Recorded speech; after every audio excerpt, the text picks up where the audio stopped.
नमस्कार, मैं हूं आशीष चित्रांशी और आप देख रहे हैं द न्यूज लॉन्चर।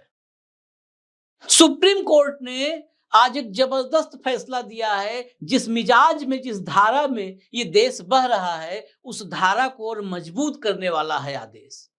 अब आप किसी को भी मियां तिया या पाकिस्तानी बोल देंगे तो अपराध नहीं है। हाँ, थोड़ा सा बुरा लगता है, अच्छा नहीं है, लेकिन अपराध नहीं है।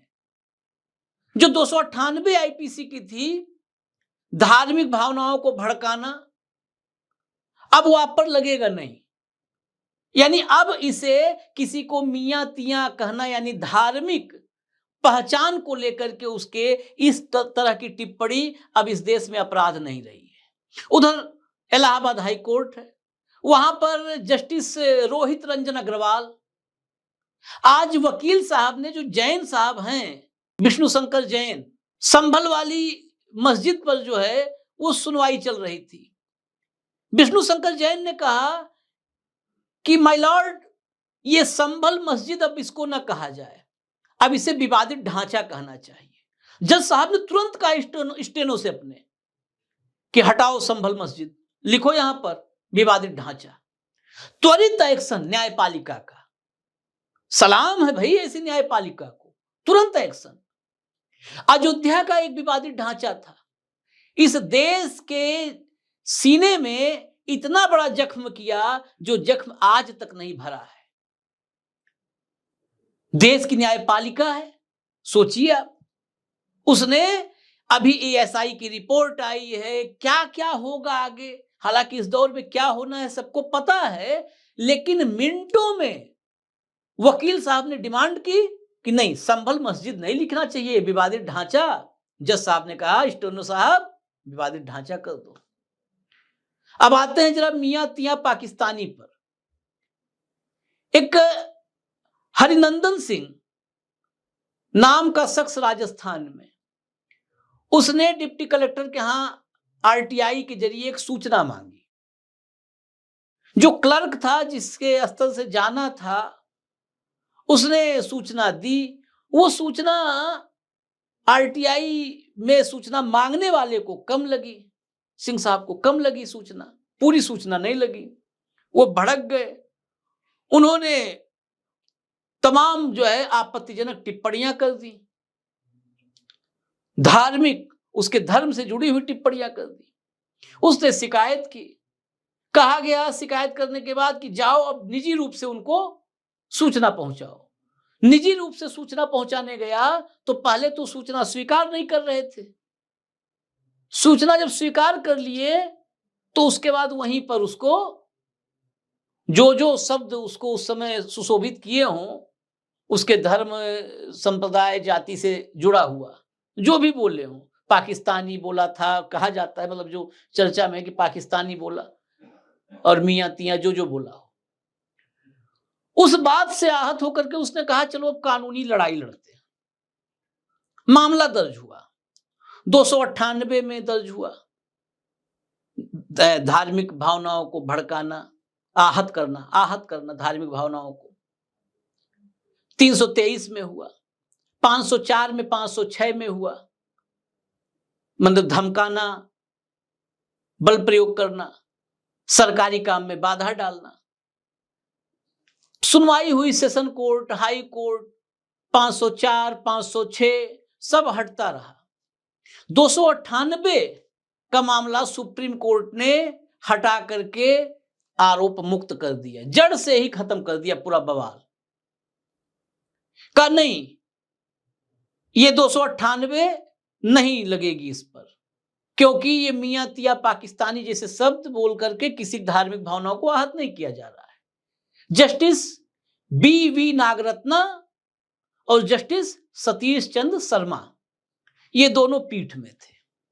अब आप आगे की स्थिति कल्पना कीजिए, बंगाल वाला वो दृश्य याद कीजिए, जब बंगाल में एक सिख आईपीएस को भाजपाइयों ने,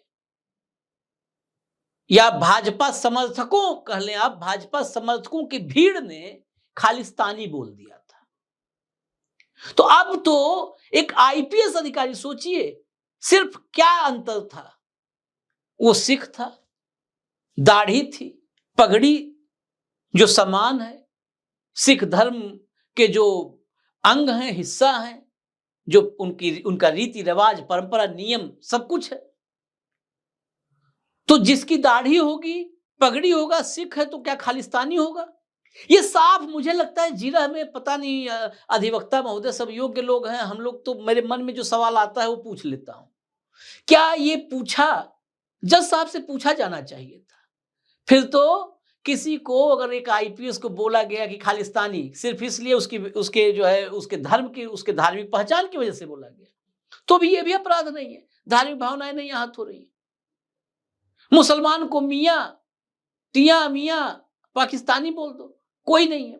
फिर इस देश में धार्मिक अल्पसंख्यकों के पास गालियां सुनने, आपत्तिजनक, अमर्यादित भाषा, शब्द सुनने और वो सुन करके दहशत में, पीड़ा में, वेदना में वक्त गुजारने के सिवाय क्या बचता है?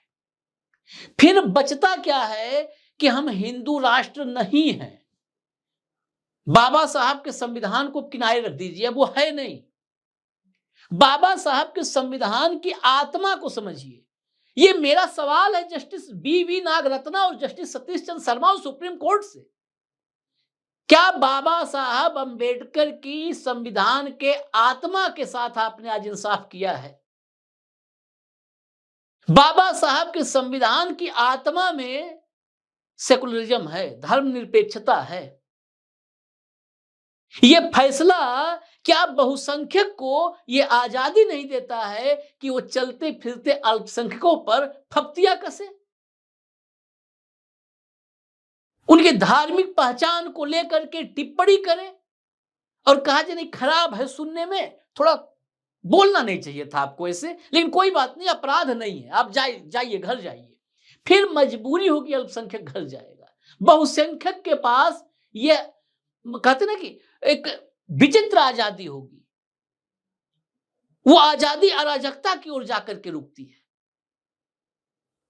संविधान की मूल, मैं संविधान का कस्टोडियन हमेशा कहता हूं, मैं नहीं कह रहा हूं, है सुप्रीम कोर्ट, माननीय सर्वोच्च न्यायालय, ये कस्टोडियन है संविधान का। कस्टोडियन ही नहीं जानता है कि घर के भीतर क्या है।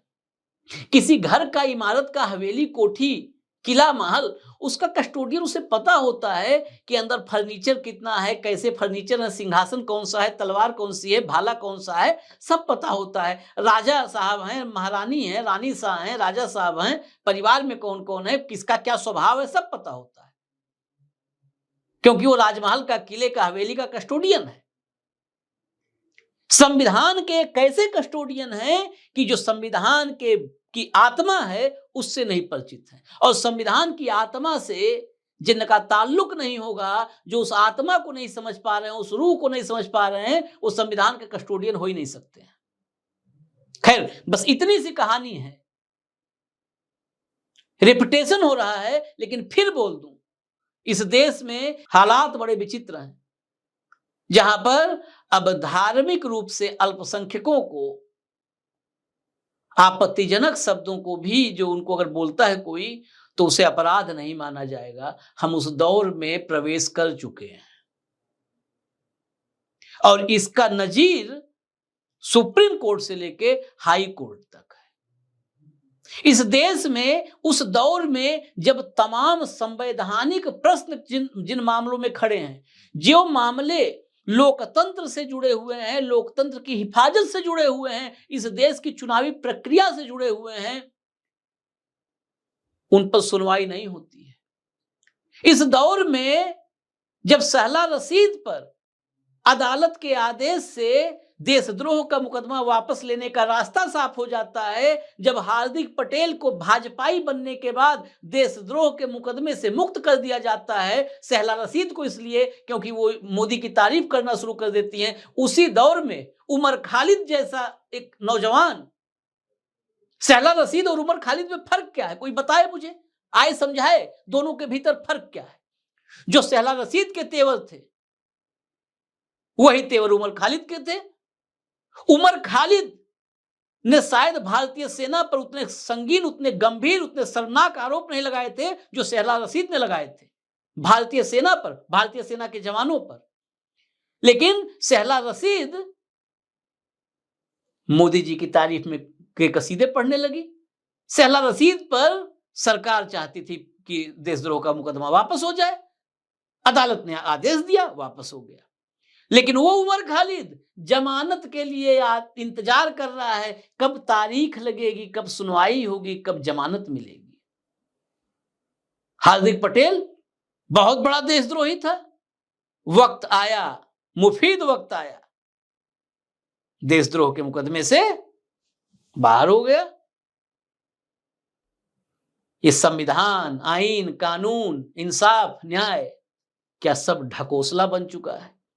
इस देश में चुनाव आयोग से जुड़े हुए, चुनावी पारदर्शिता को लेकर प्रश्न चिन्ह खड़े करने वाले, चुनावी हेरा फेरी के आरोप लगाने वाले दर्जनों पिटीशन पड़े हुए हैं एपेक्स कोर्ट में, माननीय सुप्रीम कोर्ट में। किसी के पास वक्त नहीं है हुजूर। तारीख लगती है, चलो फिर ठीक है, अगली तारीख पे आओ, फिर सुन लेंगे। आप मंदिर, मस्जिद, मियां पाकिस्तान लेके जाइए, तत्काल सुनवाई और तत्काल इंसाफ पाइए। और इंसाफ ऐसा ही कि मियां टियां पाकिस्तान बोलने पर, पाकिस्तानी बोलने पर अब अपराधी आपको नहीं कहा जा सकता है। संभल की मस्जिद अब विवादित ढांचा लिख करके तब आगे की सुनवाई होगी। इजाजत दीजिए, लोकतंत्र चिरंजीवी हो। एक बार फिर उम्मीद भरे शब्दों के साथ अंत करते हैं।